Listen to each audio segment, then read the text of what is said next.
मेरे प्रिय भाइयों बहनों और मित्रों, स्वागत है आपका अपने इस YouTube चैनल पर। भाइयों और बहनों, आज मैं जो एक छोटी सी कथा लेकर आया हूँ वह हमारे कृष्ण जी और उनके एक भक्त से संबंधित है। मित्रों, यह सत्य कथा कथा आप जरूर सुनिएगा। आपको बहुत आनंद आएगा और अच्छा भी लगेगा। मित्रों, एक बार का वाकया है कि एक गोलू नाम का लड़का अपने माँ बाप के साथ रहता था। गोलू गोलू अपने माँ बाप का इकलौता था। गोलू की माँ लोगों के घर काम करती थी। उनका पिता दिहाड़ी मजदूरी करता था। गोलू की माता पिता गोलू को बहुत प्यार करते थे और उसकी हर इच्छा पूरी करते थे। एक दिन गोलू की माँ जिस घर में बहुत सालों से काम करती थी, उनकी मालकिन बहुत बूढ़ी हो चुकी थी और उनके बहू बेटा विदेश में रहते थे। इसलिए वह मालकिन ठाकुर जी की और किशोरी जी की सेवा करने में सक्षम नहीं हो सकी और उन्होंने गोलू की माँ को उनकी सेवा करने के लिए कहा। तो गोलू की माँ ने इस सेवा को सहर्ष से स्वीकार कर लिया, पर उन्होंने कहा कि इनकी सेवा बहुत कठिन है। इनको भोग लगाना, स्नान कराना, नए नए वस्त्र पहनाना, क्या तुम यह सब कर लोगी? तो गोलू की माँ ने कहा, हाँ हाँ माँ जी, मुझे स्वीकार है, आप मुझे सेवा दे सकते हैं। तो उनकी मालकिन ने कहा, यह मेरे घर का सबसे बड़ा खजाना है, आज से यह खजाना तुम्हारा हुआ। और ठाकुर जी और किशोरी जी को उन्होंने गोलू की माँ की झोली में रख दिया। गोलू की माँ खुशी से झूमने लगी। घर आकर उन्होंने एक साफ चौकी पर कपड़ा बिछाकर युगल सरकार को स्थापित किया। तभी गोलू ने पूछा, माँ यह कौन है? क्या यह हमारे घर के मेहमान हैं? उनकी माँ बोली, यह मेहमान नहीं, यह हमारे घर के मालिक हैं, हमारे ईश्वर हैं। आज से यह हमारे साथ ही रहेंगे। गोलू हैरान होकर ठाकुर जी और किशोरी जी की ओर तिरछी निगाहों से देखने लगा कि यह ईश्वर कैसे हो सकते हैं, यह घर के मालिक कैसे हो सकते हैं। वह बोला कुछ नहीं और चुपचाप अंदर चला गया। अब तो घर में जब भी कोई नई चीज़ बनती, चाहे हलवा हो, चाहे कचौड़ी हो, चाहे खीर हो, तो सबसे पहले ठाकुर जी और किशोरी जी को भोग लगता। पहले यह सब चीज़ें गोलू को सबसे पहले मिलती थी, अब ठाकुर जी को भोग लगता तो गोलू को मिलता। गोलू इस बात से बहुत चिढ़ने लगा। माँ को कहता कि यह क्या बात हुई, यह तो अब थोड़े दिनों पहले ही आए हैं और आप इनका इतना ख्याल रखती हो। मैं तो तेरा बेटा हूँ, मुझे बाद में क्यों यह सब देती हो? माँ हंसकर बोली, बेटा यह हमारे भगवान हैं, भगवान को भोग लगाकर ही हम खाते हैं। लेकिन गोलू को इन बातों से कोई मतलब नहीं था। वह तो युगल सरकार से चिढ़ने लगा। अब मित्रों आगे सुनिएगा, आनंद आएगा आपको। आते जाते उनको घूर कर जाता और मुंह में बड़बड़ाता रहता, जब से आए हैं तब से मुझे कोई पूछता ही नहीं। मैं तो ठाकुर जी की प्रतिमा और किशोरी जी की प्रतिमा की ओर अब देखूंगा भी नहीं। परंतु वह प्रतिमाएं गोलू की ओर देखकर मंद मंद मुस्कुराती रहती और गोलू उनसे चिढ़ जाता। एक दिन गोलू की माँ काम पर जाने लगी और गोलू को कहती कि गोलू, यमुना जी से मटके में जल भरकर लाना, आज मैं थोड़ा देर से आऊँगी। गोलू कुछ ना बोला। जब वह पानी भरने लगा तो जाते जाते किशोरी जी और ठाकुर जी को कहता, खाने के लिए सबसे पहले तैयार रहते हो, लेकिन काम तो मुझे ही करना पड़ता है। काम करने के बावजूद भी मुझे आपके बाद में ही खाना मिलता है। अगर यहाँ रहना है तो काम करो, कहकर वह यमुना जी से जल भरने के लिए चल पड़ा। जब यमुना जी में जल भरने लगा तो तभी वहाँ से आवाज़ आई, ला गोलू, घड़ा मुझे दे दे, मैं भर देता हूँ। तो गोलू ने इधर उधर देखा, वहाँ कोई नहीं था। फिर आवाज़ आई कि गोलू, घड़ा मुझे दे दे, मैं भर देता हूँ। और जब गोलू ने देखा तो वहाँ ठाकुर जी और किशोरी जी उन्हें दिखाई दिए और दोनों बाजू ऊपर करके कह रहे थे, गोलू घड़ा हम भर देते हैं। गोलू उन दोनों को देखकर एकदम से हैरान हो गया, तो बोला, नहीं नहीं, मैं अपने आप भर लूँगा। लेकिन ठाकुर जी ने उनके हाथ से घड़ा ले लिया और जल भरकर पीछे पीछे चल पड़े।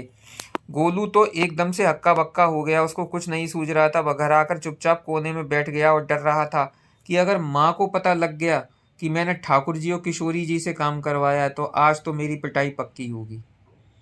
जब उसकी माँ घर आई तो उन्होंने आते ही गोलू से पूछा। गोलू ने आते ही माँ को बताया, माँ मैंने नहीं कहा था इनको पानी भरने के लिए, या खुद ही आ गए मेरे पीछे पीछे। अब देखो गीले कपड़ों में बैठे हुए हैं। तो गोलू की माँ ने जब किशोरी जी और ठाकुर जी के गीले कपड़े देखा तो एकदम हैरान हो गई। कहने लगी, यह जरूर तेरी शरारत है और बहाने बना रहा है, तभी तूने ही इनके ऊपर अभी जल डाला है। गोलू ने अपनी माँ को समझाने का प्रयास किया, लेकिन माँ ने उन्हें डांट कर चुप करा दिया। अब तो गोलू को युगल सरकार पर और गुस्सा आया। इनके कारण मुझे डांट पड़ी है, मैं तो इनको नहीं बोला था काम करने के लिए।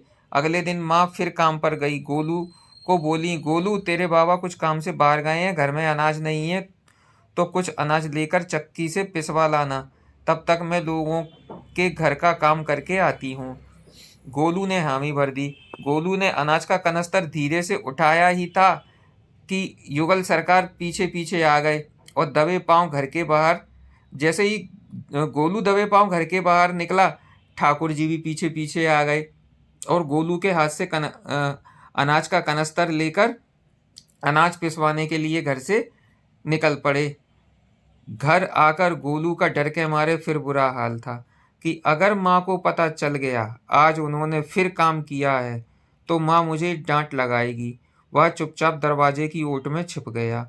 जब माँ आई तो उसने ठाकुर जी और किशोरी जी के वस्त्र के ऊपर सूखा आटा पड़ा देखा तो वह गोलू गोलू कहकर चिल्लाने लगी कि तुझे पता नहीं कि हमारे भगवान हैं और तू भगवान के साथ शरारत करता है। माँ को ऐसा लगा कि गोलू ने भगवान की प्रतिमा के ऊपर आटा डाल दिया। आज तूने फिर इनके ऊपर आटा फेंका, ऐसा बोलने लगी। तो गोलू शपथ लेकर कहने लगा, नहीं माँ, यह तो मेरे हाथ से गेहूं का कनस्तर लेकर खुद पिसवा कर आए हैं। तो गोलू की माँ यकीन नहीं कर रही थी, क्यों यकीन करने लगी तो और उन्हें गुस्सा आ गया। वह बोली, तू तो जानबूझकर किशोरी जी और ठाकुर जी पर इल्ज़ाम लगा रहे हो, वह तो हमारे भगवान हैं। आज तुझे खाना नहीं मिलेगा, आज तुम्हारी यही सजा है। गोलू मन ही मन ठाकुर जी और किशोरी जी पर गुस्सा करता हुआ अंदर कमरे में जाकर चुपचाप बैठ गया। जब उनकी माँ का गुस्सा थोड़ा शांत हुआ तो उसने आकर गोलू को बड़े प्यार से समझाया कि ऐसे हमें अपने भगवान को नहीं सताना चाहिए। तो गोलू आंखों में आंसू भरकर रह गया, लेकिन कुछ नहीं बोला, क्योंकि माँ तो गोलू का यकीन कर ही नहीं रही थी कि ऐसा तो हो ही नहीं सकता। अगले दिन फिर उसकी माँ बोली, बेटा आज तुम्हारे बाबा ने आना है, बस आज का ही काम है, तुम जंगल से थोड़ी लकड़ियाँ ले आओ ताकि मैं आकर भोजन बना लूँ। अगर मैं लेने गई तो काफ़ी समय लग जाएगा, बस आज का ही काम कर दो। गोलू फिर डर गया, कहीं ठाकुर जी और किशोरी जी मेरे पीछे आ गए तो सब गड़बड़ हो जाएगी। गोलू ने माँ को बोला कि मैं चला तो जाऊँगा, लेकिन अपनी युगल सरकार ये ठाकुर जी और किशोरी जी से बोल दो कि मेरे पीछे पीछे ना आए। उनकी माँ हंसकर बोली, हाँ हाँ समझा दूंगी, तुम जाओ तो सही। गोलू जल्दी जल्दी ये लकड़ियाँ लेने जंगल में चला गया। तो उनकी माँ काम पर चली गई, लेकिन उनकी माँ काम से जल्दी वापस आ गई।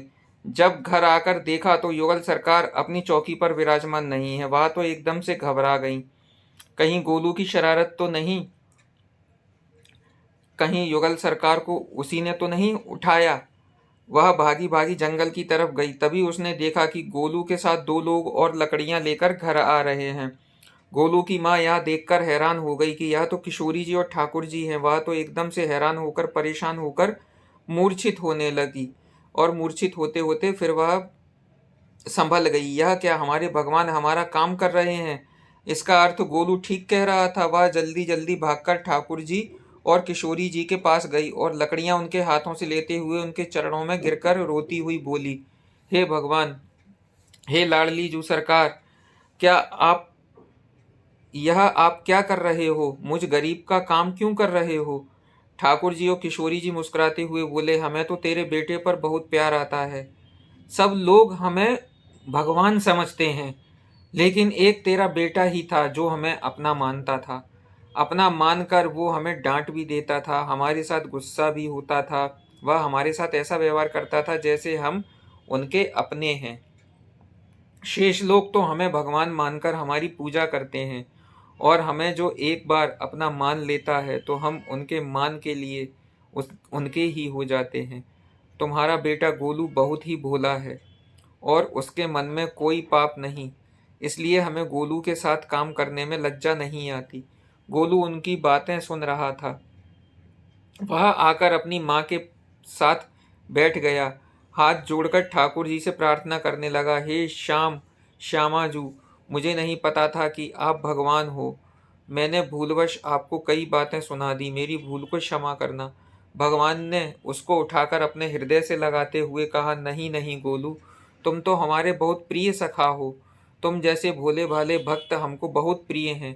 पापी और दुराचारी लोगों से तो दुनिया भरी पड़ी है, तुम जैसे लोग तो इस दुनिया में कम ही होते हैं। ठाकुर जी और किशोरी जी उस घर में ईश्वर के रूप में न रहकर उस घर का सदस्य बनकर रहने लगे और गोलू उनका सबसे प्रिय मित्र हो गया। तो मित्रों, यह जो मैंने कथा बताई, यह गोलू जो कि उनका एक परम भक्त बना और उसकी माँ भी ठाकुर जी की परम भक्त बनी। आपको यह कथा कैसी लगी कृपया कमेंट करके ज़रूर बताइएगा। और यदि आप मेरे चैनल पर नए हैं तो चैनल को सब्सक्राइब जरूर कर दीजिएगा, जिससे यह अच्छी और सत्य कथाएं आप तक जल्द से जल्द पहुंच सके। मिलते हैं मित्रों ऐसी ही एक और कथा के साथ, तब तक के लिए मुझे आज्ञा दीजिए। जय जय श्री राधे कृष्ण।